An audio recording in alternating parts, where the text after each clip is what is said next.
जय श्री राम विद्यार्थी मित्रों, गण चैप्टर नंबर 1 चैप्टर थोड़ी भाषाकीय है એટલે ખાસ ધ્યાન રાખજો। તમને હું નોટની જે ફોટોકોપી મોકલું એ પ્રમાણે પહેલા તમારે આખો વિડિયો જોઈ લેવાનો અને પછી એની વ્યવસ્થિત નોટ બનાવી દેવાની। તમે આ ચેપ્ટરમાં વ્યવસ્થિત વિડિયોમાં જોઈ નોટ બનાવશો એટલે ચેપ્ટર આવડી જશે। આ ચેપ્ટરમાં કોઈ એવી વસ્તુ લોજિક નથી કે તમારે બહુ ડીપમાં વિચારવું પડે। ચલો હવે શું કહે છે, જો નીચેનામાંથી 1.2 નો પહેલો દાખલો, નીચેનામાંથી કયા ગણ ખાલી ગણના ઉદાહરણ છે। ખાલી ગણ એટલે એમાં એક પણ ઘટક ન હોય, એક પણ ઘટક ન હોય એવા ગણને શું કહીએ આપણે? ખાલી ગણ। તો 2 વડે વિભાજ્ય અયુગ્મ પ્રાકૃતિક સંખ્યાઓનો ગણ। હવે 2 વડે વિભાજ્ય હોય એવી અયુગ્મ પ્રાકૃતિક સંખ્યાઓનો ગણ, તો તમે કોઈ પણ અયુગ્મ સંખ્યા લો અને એને 2 વડે ભાગો એવું શક્ય બને નહીં। એટલે આ શું થશે? ખાલી ગણ આવશે। અહીંયા જવાબ શું આવશે? ખાલી ગણ। એટલે આ જે ઉદાહરણ છે શેનું છે? ખાલી ગણનું છે। પછી યુગ્મ અવિભાજ્ય પ્રાકૃતિક સંખ્યાઓનો ગણ। તો યુગ્મ અવિભાજ્ય પ્રાકૃતિક સંખ્યા એટલે 2 આવે। આ 2 કેવી છે? યુગ્મ છે અને અવિભાજ્ય સંખ્યા છે, એટલે આ ખાલી ગણ નથી, ખાલી ગણ નથી, બરાબર। ચલો પછી x, જ્યાં x એ પ્રાકૃતિક સંખ્યા છે, તમે x ની કિંમત 5 થી નાની 2 લો તો પછી 2 એ 7 થી મોટો થશે નહીં। તમે જે x પસંદ કરો આ બંને શરતનું સમાધાન કરવું જોઈએ, કારણ કે અહીંયા શબ્દ કયો છે? અને, એટલે બંનેમાં હોવું જોઈએ। એટલે તમે x તરીકે 5 થી નાની સંખ્યા 2 લો તો 2 લેસ ધેન 5, પરંતુ 2 ગ્રેટર ધેન 7 જે શક્ય નથી। એટલે અહીંયા શું આવશે? ખાલી ગણ। એટલે અહીંયા જવાબ આવશે ખાલી ગણ। પછી ચોથામાં શું કહે છે? જો છગડીયા કૌંસમાં y, જ્યાં y એ 2 ભિન્ન સમાંતર રેખાઓનું સામાન્ય બિંદુ છે। હવે 2 સમાંતર રેખાઓ આમ હોય તો 2 સમાંતર રેખાઓ કદાપી છેદે નહીં, એટલે અહીંયા જવાબ શું આવશે? ખાલી ગણ। એટલે એવું કોઈ બિંદુ મળશે નહીં, એટલે જવાબ આવશે ખાલી ગણ। એટલે પહેલામાં ખાલી ગણ, બીજામાં ખાલી ગણ નથી, ત્રીજામાં ખાલી ગણ અને ચોથામાં ખાલી ગણ। ચલો પછી સમાન ગણ। હવે સમાન ગણ એટલે શું? તો 2 ગણ સમાન છે, 2 ગણ સમાન છે એવું ક્યારે કહેવાય? તો a ના બધા ઘટકો b માં હોય અને b ના બધા ઘટકો a માં હોય તો a અને b સમાન ગણ છે તેમ કહેવાય, સમાન ગણ। હવે સમાન ગણ એટલે આવું થાય, જો a બરાબર b તો a સબસેટ b હોવો જોઈએ અને b સબસેટ a થવો જોઈએ। જો 2 ગણ માટે આ બંને શરતનું પાલન થાય તો a અને b સમાન છે તેમ કહેવાય। હું આવું લખું a બરાબર 1 2 અને હું આવું લખું b બરાબર 1 2, તો આમ તમને ખબર પડે કે a બરાબર શું છે? b છે।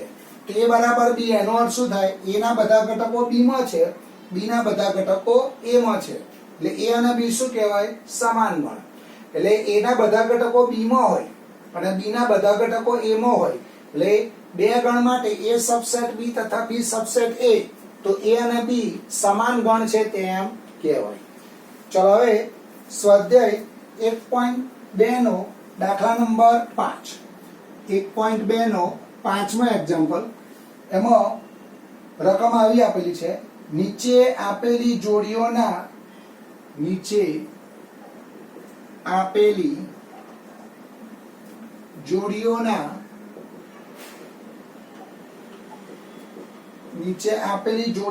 ગણ સમાન છે। એમાં કહ્યું છે કારણ આપો। ચલો પહેલું છે 1 નંબરમાં a બરાબર છગડીયા કૌંસમાં 2 3 અને b બરાબર b ગણ આપેલો છે x, જ્યાં x એ x² પ્લસ 5x પ્લસ 6 બરાબર 0 નો ઉકેલ છે। હવે તમારે શું કરવાનું જો હવે આ બે ગણ સમાન છે એવું સાબિત કરવાનું એટલે સમાન છે કે નહીં તો તમારે આ એ તો આપેલો છે એટલે શરૂઆત હું અહીંયાથી કરીશ અહીં a બરાબર છગડિયા કૌંસમાં 2 3 હવે ગણ b માટે આને સોલ્વ કરો એટલે આવું આપેલું છે જો જોઈ x વર્ગ પ્લસ 5x પ્લસ 6 બરાબર 0 અને પરિણામ નંબર 1 આપો હવે આને સોલ્વ કરો એટલે x પ્લસ 3 x પ્લસ 2 બરાબર 0 એટલે x બરાબર -3 અથવા x બરાબર -2 તો b માં શું આવશે જોવા જોઈએ b માં બે ઘટકો આવશે -2 -3 તો આ બંને ગણ 1 અને 2 પરથી શું લખાય a not subset b b not subset a એટલે a અને b સમાન નથી એટલે અહીંયા હું લખીશ 1 અને 2 પરથી a not equal to b એટલે a અને b સમાન ગણ નથી ચલો પછી એમાં બીજો દાખલો લઈએ ચલો આમાં બીજો એક્ઝામ્પલ a બરાબર છગડિયા કૌંસમાં x જ્યાં x એ ફ્લો શબ્દનો મૂળાક્ષર છે ફ્લો શબ્દનો મૂળાક્ષર છે ચલો પછી આવશે b બરાબર છગડિયા કૌંસમાં y જ્યાં y એ WO LF શબ્દનો મૂળાક્ષર છે હવે તમારે ચેક કરવાનું a અને b સમાન છે ચલો તો a માં શું આવશે તો જોઈએ a માં પહેલો f પછી આવશે o પછી આ l બે વખત આવે એટલે એક જ વખત લખાય પછી o આવી ગયો બરાબર હવે b માં લખીએ તો b માં જો w પછી o l અને f તો a ના બધા ઘટકો b માં છે b ના બધા ઘટકો a માં છે એટલે અહીં આવું લખાય જોજે અહીં a સબસેટ b તથા b સબસેટ a માટે a બરાબર શું થશે b એટલે a ના બધા ઘટકો શેમાં છે b માં એટલે a બરાબર શું છે b એટલે a અને b સમાન ગણ છે ચલો પછી 1.2 નો છઠ્ઠો દાખલો હોમવર્કમાં આવશે એમાં તમારે કયા ગણ સમાન ગણ છે નક્કી કરવાનું એટલે આમાં તમને a b c d e f g h આપેલા છે એમાંથી સમાન ગણ શોધવાના છે આની રકમ બહુ મોટી છે એટલે હું નંબર મારી દઉં છું 1.2 નો છઠ્ઠો દાખલો હોમવર્કમાં આવશે હું જે ફોટોકોપી પાડીને મોકલીશ એમાં તમે જોઈ લેજો ચલો પછી ઉદાહરણ 7 અને 8 ઉદાહરણ 7 ઉદાહરણ 8 હોમવર્કમાં આવશે એટલે આમાં તમારે કયા ગણ સમાન ગણ છે નક્કી કરવાનું બરાબર કયા ગણ સમાન ગણ છે નક્કી કરવાનું ચલો પછી આવશે ઉદાહરણ 28 ઉદાહરણ 28 તમને એવું આપેલું છે ચકાસો કે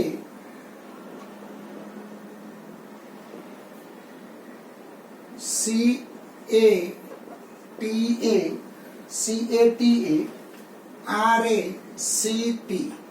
એક આ શબ્દ છે શબ્દ લખવા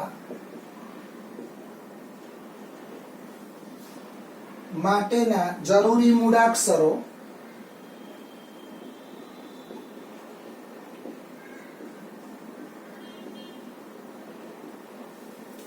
અને TRACT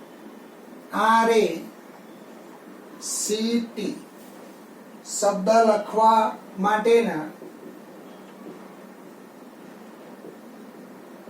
માટેના જરૂરી મૂળાક્ષરો હવે આ બંને સમાન છે મૂળાક્ષરોનો ગણ સમાન છે તો આ બંને સમાન છે ચેક કરવાનું આપણે હવે આનાથી બનતો ગણ આપણે ધારો કે એને x કહીએ તો જો પહેલો આવશે c પછી આવશે a પછી આવશે t પછી a આવી ગયો પછી આવશે r એ આવી ગયો, સી આવી ગયો, ટી આવી ગયો, એટલે આટલા શબ્દ આવશે CATR.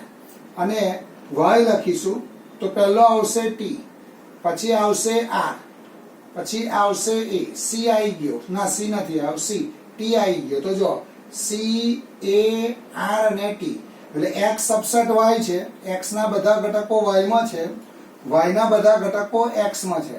તો અહીંયા શું લખાય? x બરાબર y. તો x શું દર્શાવે? આ શબ્દ, અને y શું દર્શાવે? આ શબ્દ. તો બંને શબ્દોથી બનતો જે ગણ છે એ બંને ગણ કેવા છે? સમાન છે. એટલે શું આવશે જવાબ? x બરાબર y. ચલો પછી ઉપગણની વ્યાખ્યા આવશે. ઉપગણ, તો ઉપગણનો અર્થ શું થાય? એના બધા ઘટકો b માં હોય તો એના b નો શું કહેવાય? ઉપગણ. એટલે ઉપગણની વ્યાખ્યા ચોપડામાં જોઈને તમારે લખી કાઢવાની છે. ઉપગણ તો એના બધા ઘટકો b માં હોય તો એના b નો શું કહેવાય? ઉપગણ. ચલો પછી આવશે એકાકી ગણ. એકાકી ગણ એટલે જે ગણમાં એક જ ઘટક હોય એવા ગણને શું કહેવાય? એકાકી ગણ. યુગ્મ અવિભાજ્ય સંખ્યાઓનો ગણ, તેમાં એક જ ઘટક આવે 2, તે શું કહેવાય? એકાકી ગણ. ચલો પછી આવશે ઉદાહરણ 9. ઉદાહરણ 9 એમાં આવું આપેલું છે, ગણ એ બરાબર છગડીયા કૌંસમાં 1 3, પછી આવશે b બરાબર છગડીયા કૌંસમાં 1 5 9, પછી c આવશે 1 3 5 7 9, c બરાબર 1 3 5 7 9 આપેલા છે. આ ત્રણ ગણ તમને આપેલા છે. નીચે દર્શાવેલી દરેક ગણની જોડીઓ વચ્ચે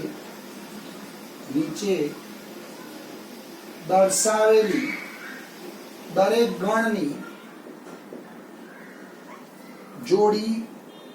જોડીની વચ્ચે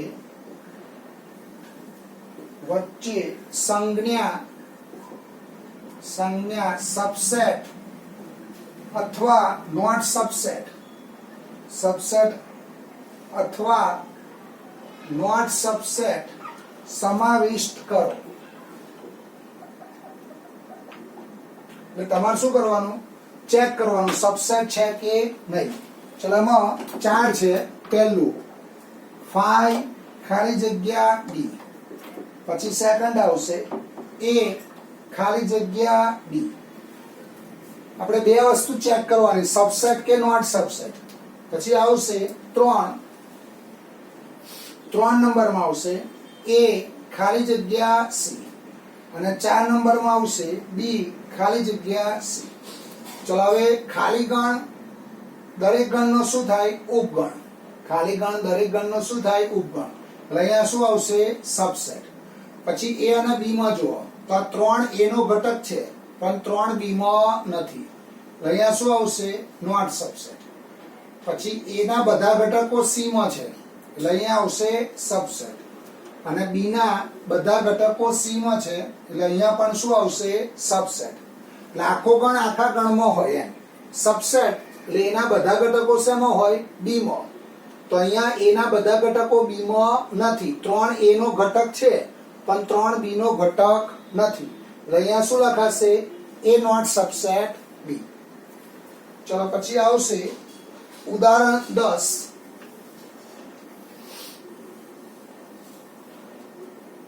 ઉદાહરણ 10 a બરાબર છગડીયા કૌંસમાં a e i o u સ્વર આપેલા છે, અને b બરાબર છગડીયા કૌંસમાં a b c d, a b c અને d. તમને એવું કહે છે કેપિટલ a b નો ઉપગણ છે ક્વેશ્ચન માર્ક. પછી આવશે ba a નો ઉપગણ છે ક્વેશ્ચન માર્ક. હવે જો એ બી નો ઉપગણ હોય તો એના બધા ઘટકો શેમાં હોય? બી માં. તો તમારે આવું લખવાનું, જવાબ આવો આવશે, કેપિટલ એ બી નો ઉપગણ નથી. તો ઉપગણ નથી, એ બી નો ઉપગણ નથી, તો એનું એક કારણ આપો. તો અહીંયા જો આ જે આઈ છે, આઈ એ માં છે, પરંતુ આઈ જે ઘટક છે એ બી માં નથી, માટે એ નોટ સબસેટ બી. ખોટી વસ્તુ હોય તો તમે કોઈ એક ઉદાહરણથી સમજાવી દો કે ભાઈ આને લીધે આ વસ્તુ કેવી છે? ખોટી. ચલો બી એ નો ઉપગણ છે, જુઓ જોઈએ. તો બી એ કેપિટલ એ નો ઉપગણ નથી. જો તો બી માં તમે જો તો આ સ્મોલ બી એ બી નો ઘટક છે. અહીંયા હું લખીશ બી બિલોંગ્સ ટુ બી, પરંતુ બી ડઝ નોટ બિલોંગ્સ ટુ એ.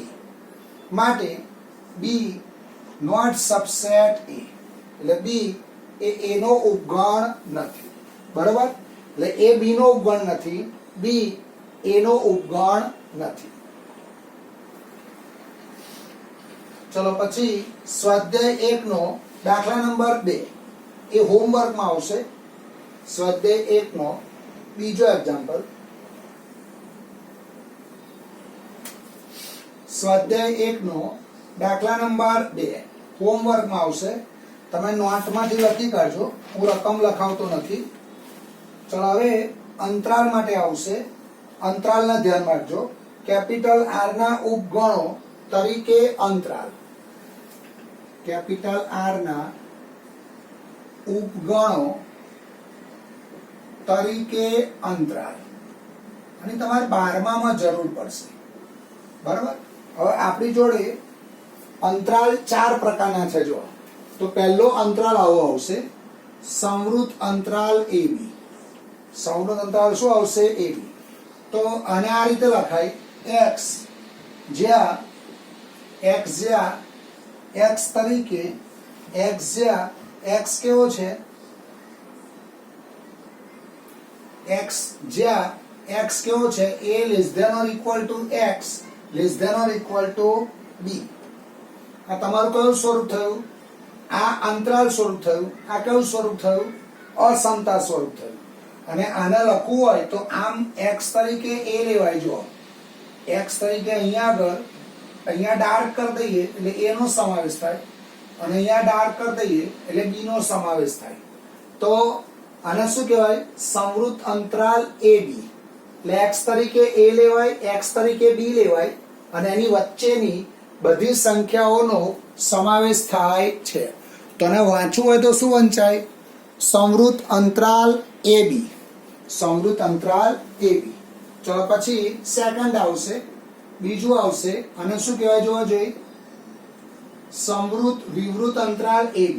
તો આને આ રીતે લખાય, x જ્યાં x તરીકે a લેવાય પણ b લેવાય નહીં.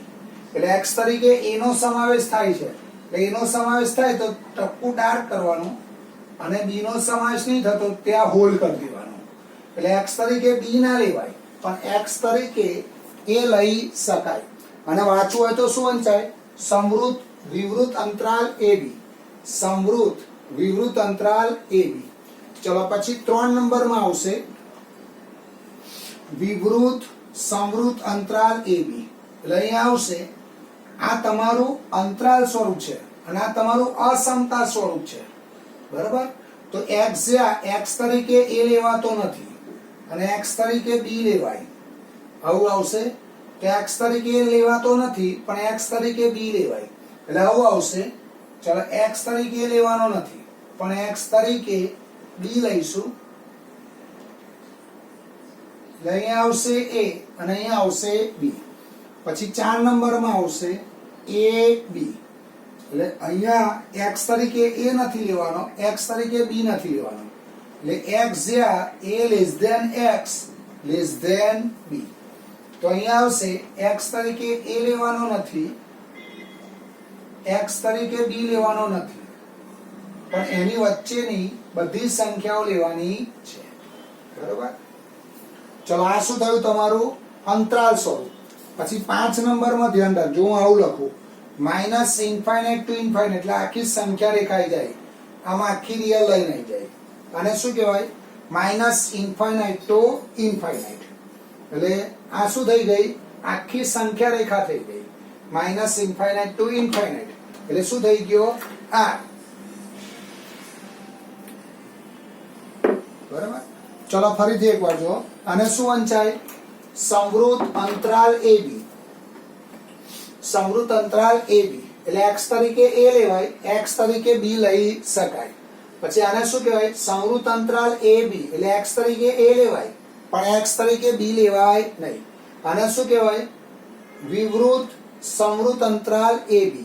વિવૃત સંવૃત અંતરાલ AB એટલે x તરીકે a ના લેવાય પણ x તરીકે b લઈ શકાય. અહીંયા શું આવશે?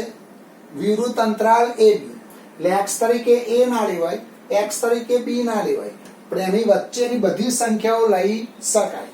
અને છેલ્લે આવશે માઇનસ ઇન્ફાઇનાઇટ ટુ ઇન્ફાઇનાઇટ, તો એ શું થઈ જશે? આખી રિયલ લાઈન થઈ જશે.